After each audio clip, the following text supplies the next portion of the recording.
Welcome back to the Kino and Kina show. Today's topics, Deja sitting in for Kina. Kina had a hair appointment, so Deja sitting in for Kina. It's something she came up with, the stuff she wanted to talk about. It's going to be two topics today. The first one is, why is it so hard for fathers to express themselves to or with their daughters? And the second one is, why is it so hard for fathers to expand their minds and be more open to anything concerning their daughters' constantly changing lives? Okay, Dave, on the first one, you want to elaborate on why it's so hard for fathers to express themselves, and then I'll give you my take. Go ahead.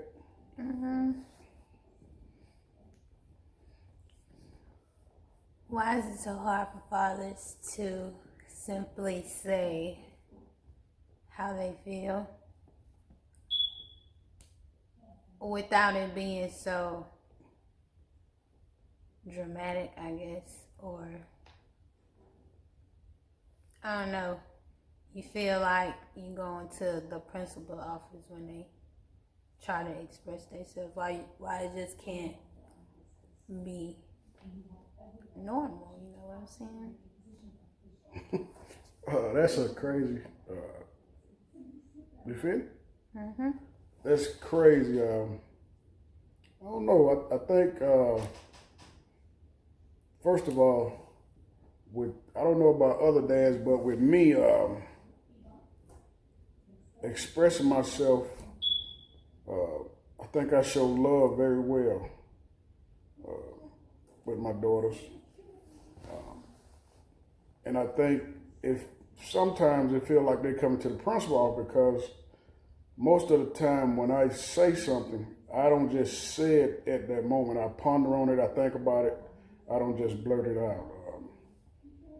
So when I say what I say, I even most 95% of the time I prayed about it.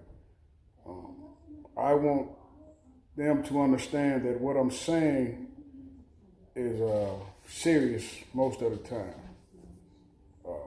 I want them to understand that, I want my daughters to understand that when I'm saying something, I'm really looking out for their best interests. That I'm not fussing. Even though it sounds like it, I'm not fussing.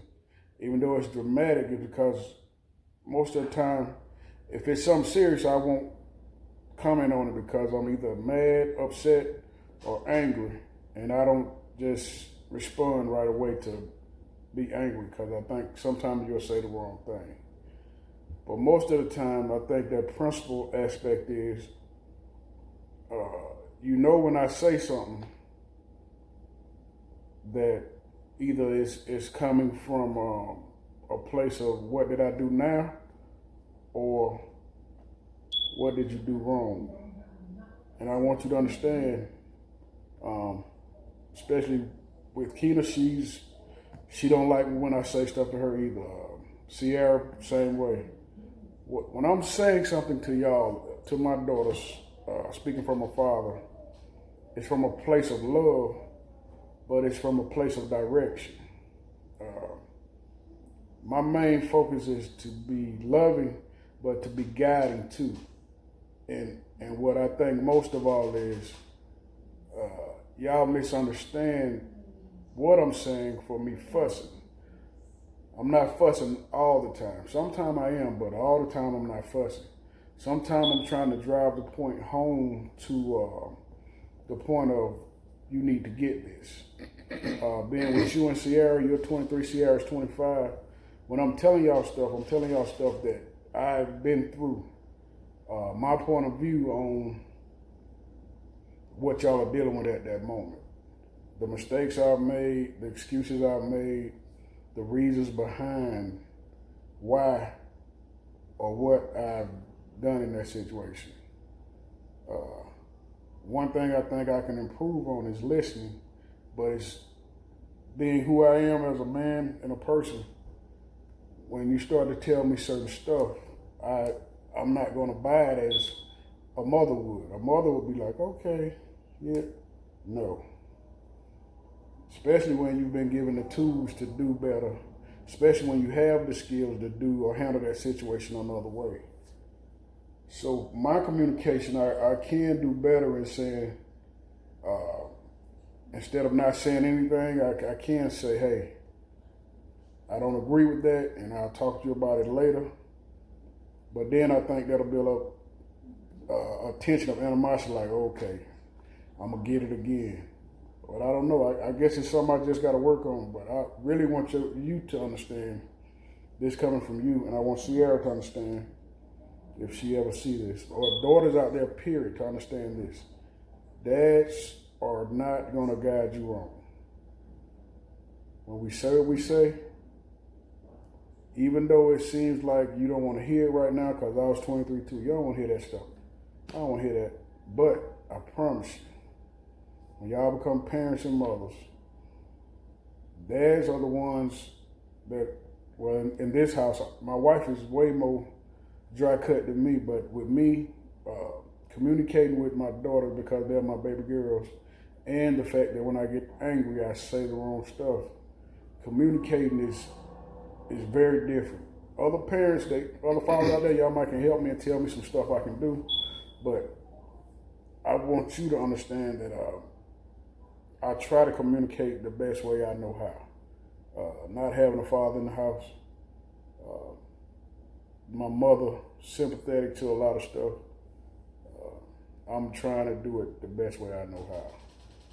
And expressing myself,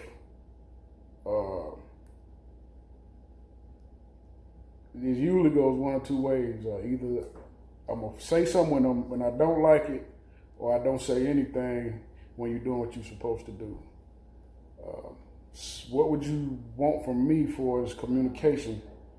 I mean, expressing myself better. What you want me to, what you looking for me to do besides when I say stuff? Because I know when we have talks, sometimes you get upset.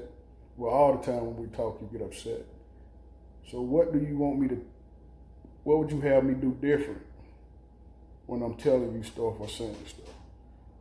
Outside of, because I know my training as a leader at work, they say pat them on the back. Tell them they did 5 things right and 1 thing wrong. Sometimes I really don't.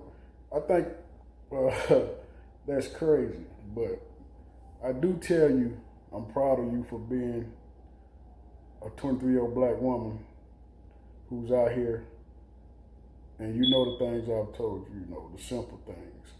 But I do tell you that you have so much more in you. But sometimes I think you have so much in you. You don't hear the part that say, I am proud of you. I'm your biggest cheerleader. So how would you have me express that more?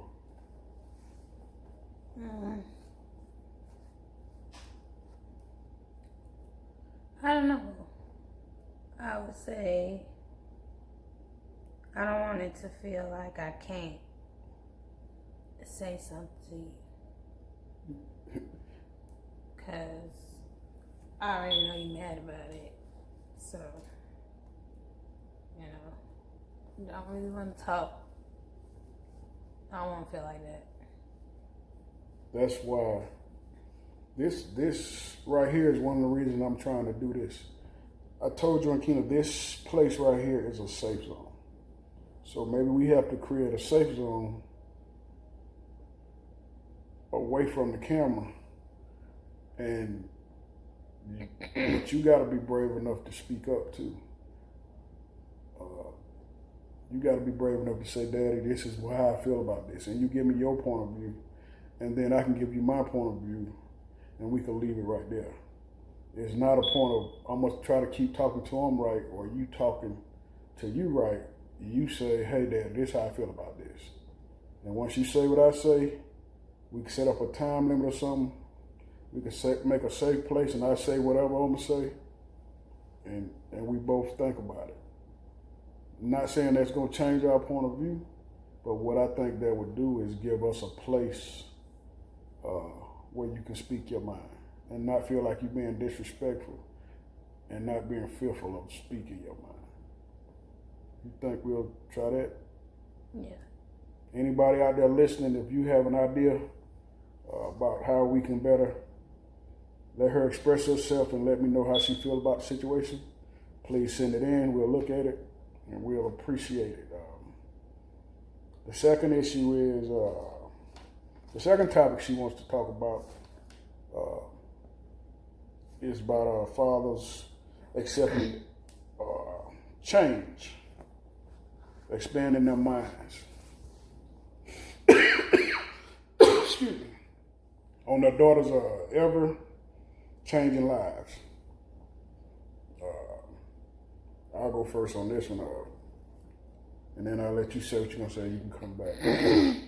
Your life is, as fathers, we know in life there's certain stages. So your life is gonna change. There's gonna be peaks and valleys. You know, there's gonna be stuff you're gonna go through. But most of all, what you gotta understand is when you're going through them peaks and valleys, the person you lean on the most is your parent, meaning your mother, your father. You blessed, you have, 3 mother figures and a father figure. You have my aunt, you have your biological mother, you have my wife. So it's not so much we don't accept it, but like I say a lot all the time, we don't have to agree with it. And one of the reasons we really express our voice so much, especially me, is because you live under my roof. I know that sounds crazy, but it's the truth. When you live in someone's home, as I'm trying to teach my daughters, you have to follow their rules. So when your life change and constantly change, if it go outside the guidelines of that house, then it's not up to the parent to make a change. It's up to you to make a change. Once you get your house, as I've told you before, your rules apply. I think with daughters, fathers tend to bend the rules more than for their sons. It's certain stuff you do, Markel couldn't do. You know what I mean? Markel wouldn't get away with certain stuff. But as your daughters, you don't want to, per se, throw them to the wolves. You want to protect them as long as you can. But at some point, they have to conform too. Some people or fathers, I think, are more strict than I am. It's either their way or no way. My rules might be different from other households. But at the end of the day, it's the guidelines I'm trying to set up in the way I know how to teach you to go.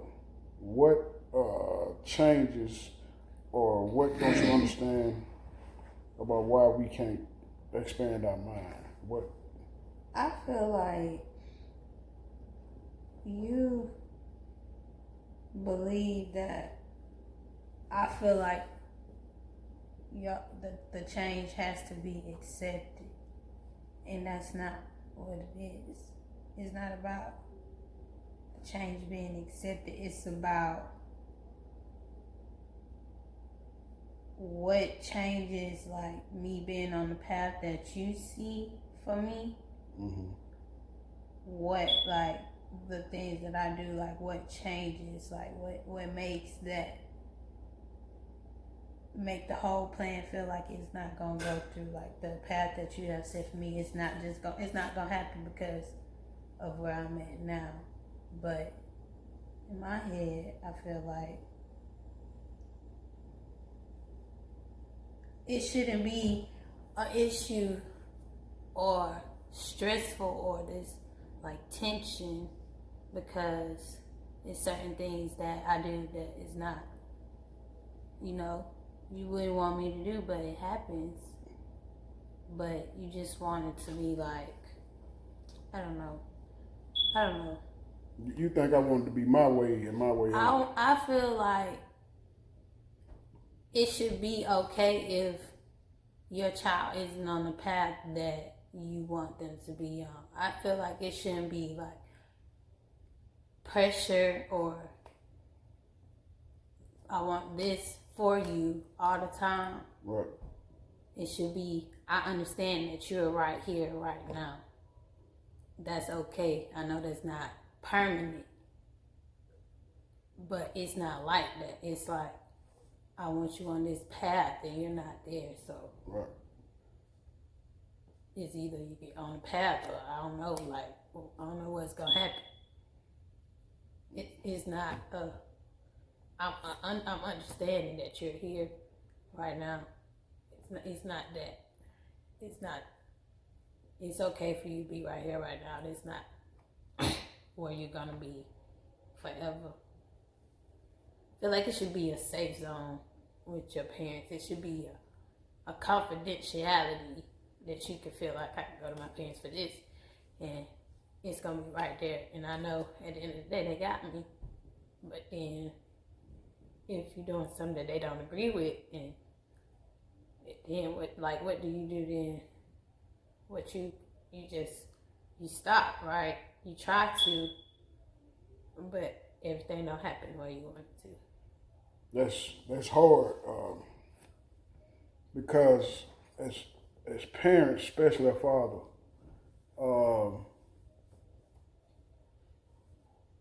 you try to guide your kids and give them the rope, you know.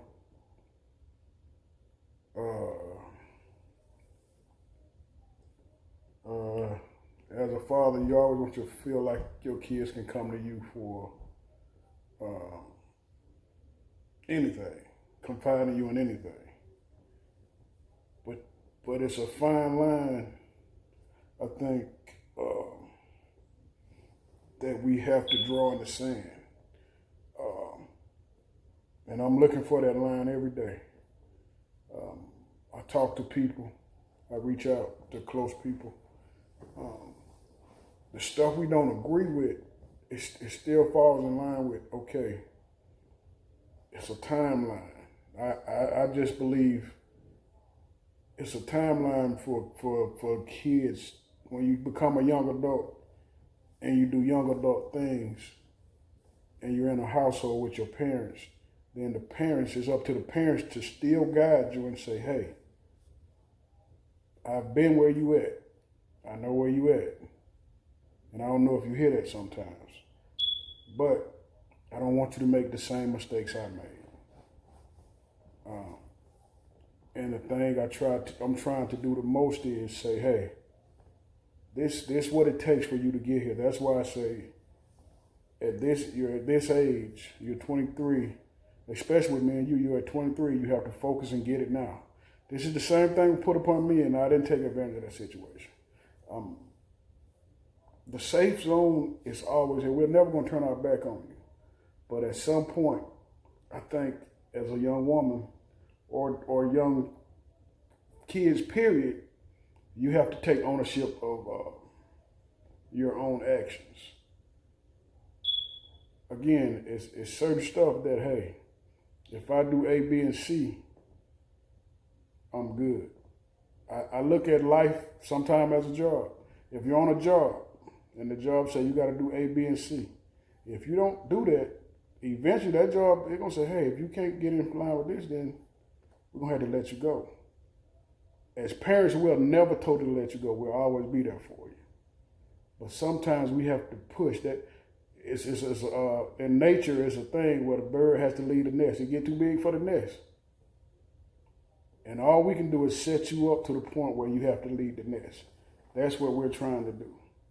That's where all the friction or the pressure comes from, in my opinion.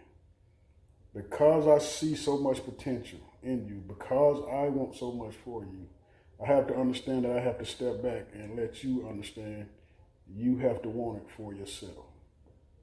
But what I want you to understand most of all, most daughters out there, I'm trying to not cry too, because dads love their daughters. Don't get it twisted. We love our baby girls. We don't see the woman that the world see. We see our little girl. If we don't push you as your parent, as your father, or your mother, but mainly your father, we don't push you to do better, you're going to be content and continue to do the same thing. And the best part of your life is going to pass you by. The path I want for you, you have to choose your own path. I can tell you what I want for you. Or any father can tell their daughter what they want for them. But it's up to the daughter. I don't ever want to feel like, I guess the tension gonna always be there because you know my expectations for you. And you know I'm very vocal when it comes to that. But I want you to have the passion you have to want to do what you want to do. I want you to have the same passion to accept the responsibility that comes with what you do. Oh my God. And hold on, y'all. And what I want is, most of all, just take responsibility for anything you do. Because no matter what you do in this world, whether it's in my house or in the world, there's a reaction to what you do. We've had the conversation over and over. What you do, I don't have to. I don't have to accept. I can accept it, but I don't have to agree with it. That's a term I always use. I don't agree with what you. I can accept what you're doing, but I don't have to agree with it. So with all that said is, if you're gonna do something, I don't want you to feel like, well, what you gonna do? I have to communicate better to say, hey, this is what we got going on. This is the situation. This is how it is. I don't ever want you to think we're throwing you away, because that's not it. But we have to push you to get where you at. And there's a saying in the world, or most people say, if you do grown people stuff, then you need to be a grown person. You can't do grown people stuff and then want to be daddy little girl. Not saying you are, but you don't. It ain't both ways. You either gonna be a young woman, you either gonna be a young lady that live with their parents getting their stuff together, or you're gonna be a woman doing woman stuff who has to go out in the world and get it on her own. Not that your father or your mother won't be there, but they're gonna, either you're gonna do it along their guidelines, take their advice, or they're gonna let you go see. It's called sink or swim. Either you want to be in a pond or an ocean. We call the world an ocean. We call where you are now a little pond. And that little pond, you might can swim and make it to the bank, because your daddy there with a rope, your mama there with a rope and a life vest. But when you jump in that ocean, it's you and the sharks. And we trying to protect you from the sharks, even though it don't seem like it. So the fact that we don't accept the change is not true. I think we don't accept excuses. Not saying you give me a lot of excuses. I'm just saying we don't have to accept. It's simple to me. We don't have to accept your lifestyle when you're not living it on your own. It's the best way I can put it. I guess for young adults, men, girls, boys out there, most parents will get to the point where something bad will happen before they be like, okay, you need to get your stuff and get out of my house. That's not what I'm trying to do with my daughter or my daughters. What I'm trying to teach her is, hey, do this, this, and this so you can move to your next stage. She's a young woman transitioning to a grown woman. She do a lot of grown woman stuff, but she have a lot of young woman tendencies. The conflict me and her are having, in my opinion, is she wants to straddle. You can't straddle. Once you step out to be a grown woman, you have to be that. You're a grown woman, but young grown people still had to call their mama and say, help. But when you say help, then you have to hear that, hey, what you do, A, B, and C, especially when it comes to money. They won't know what you did with your money because you want them to give you their money. They want you to know what you did with your time because you want them to give you their time. And it's a 50-50 thing. The tension gonna probably, until you become a full-grown woman, I think that's gonna always be there, because most daughters think their dad is fussy. Some daughters realize their dad is their protector. They got their best interests at hand at all times. And all they want for them to do is be successful. That's all I want. Me coming off harsh sometimes, or me coming off as if I don't understand, that's not true. I understand, I just don't agree. I think you have great examples in your life. You had an aunt that raised you that was an entrepreneur from day one. You have a mother that went through struggles in her life and she bounced back. You have a father that tried his best to keep 7 kids together, knowing each other from different women. He worked all his life. He did his best. He went from a dude that tried to sleep with 900, just whoremongering and whatever. Now he's a father. He trying to do his best to make right for his family. You have a stepmother who's been to school, who's got her nursing degree. Or LPN, whatever you want to call it. She's been to school. So you seen the married home.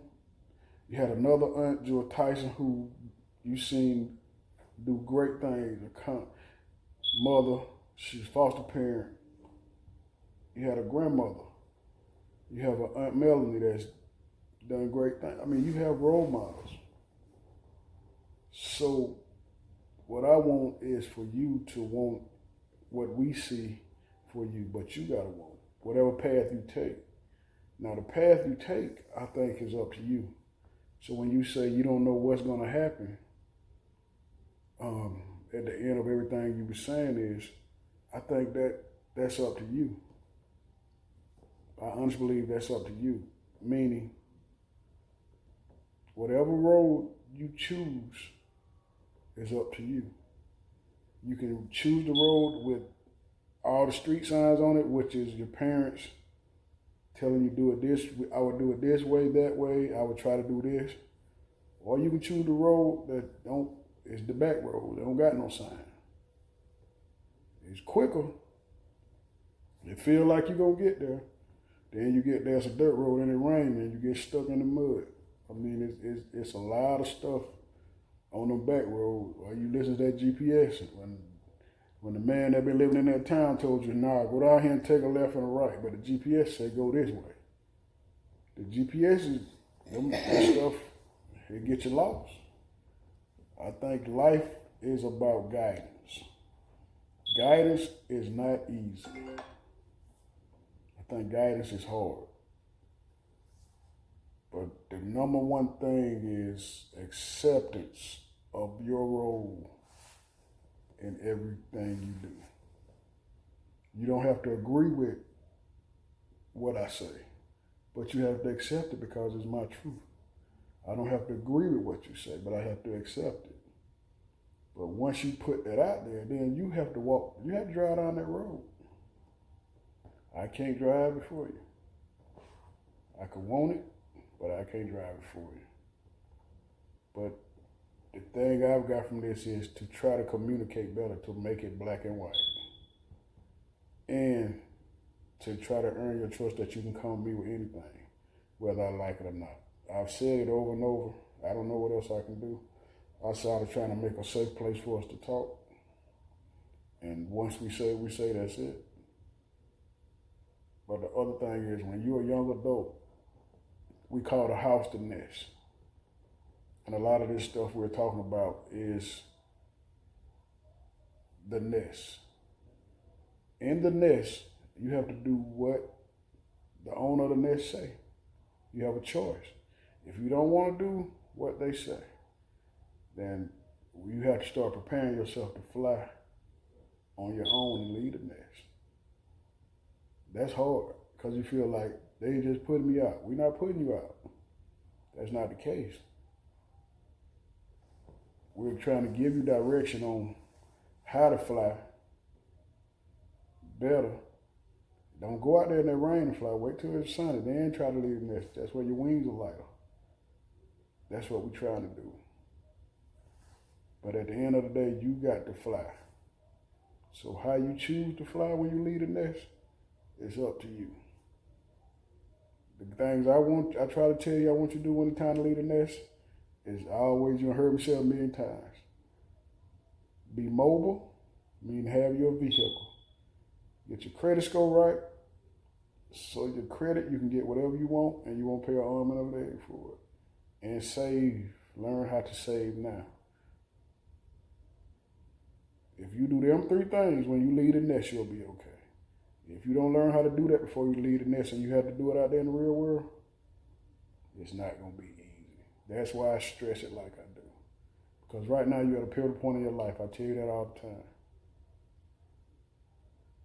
You can't expect any kids out there, you can't expect your parents to accept your lifestyle continuously forever in their household. If you had your own house, parents wouldn't say as much. But when you're in that parent's household, this is for girls and boys, young adults out there, listen to me clearly. Parents want the best for you, but they can't do it for you. You have to want it yourself. And if you can't do that, it's up to you. You're in their house at the end of the day. They have the roof over their head, they pay the mortgage and the light bill. So if you don't want to hear, some parents say, if you don't want to hear what I say, get out of my house. I'm not trying to do that with my daughter. I'm saying that, but not in that way. I'm saying, hey, because me and Deja are at a point, I don't know if you want me to tell everybody this, but I'm saying, we're at a point where she's going the road I don't particularly agree with, but I accept it. That's her road. So I'm asking her, how much time does she need to get her stuff together so she can go down their grown woman road fully, meaning get her own place and be there. As a father, I got that advice from another father. And he said, hey, he had to have the same conversation with his daughter. Had to sit her down and say, hey, if this is what you're going to do, then how much time you need so you can go do it in your own space. And that's where we are right now. And I'm not putting her out. No. I'm letting her come up with her timeline in her mind to do what she needs to do, to get where she needs to be. Because the road, she said earlier, y'all heard her, it ain't the path that I want, it's the path that she wants. I'm not saying she's going to fail. I'm not saying I'm not going to support her. But what I am saying is I want her to go ahead and get in that path. I'm saying what the old people say, but I'm trying to do it in a better way. Have this helped you? It helped me. All the people out there, see this video, like, share, subscribe. If you have any feedback, you got daughters 23 to 15, 25 years old, younger, that want something to talk about, please put it down below in the comment section. Like, share, subscribe. I want my daughter to know I love her. I support you. Everybody out there looking at this video, thank you for the support. But again, feedback is helpful. I will receive it. If you got some girls that want to say something to them, hey, send it to them. I'll make sure her and Keena get it. Thank y'all for tuning in. Keno and Deja on Keena and Keno YouTube page. We out.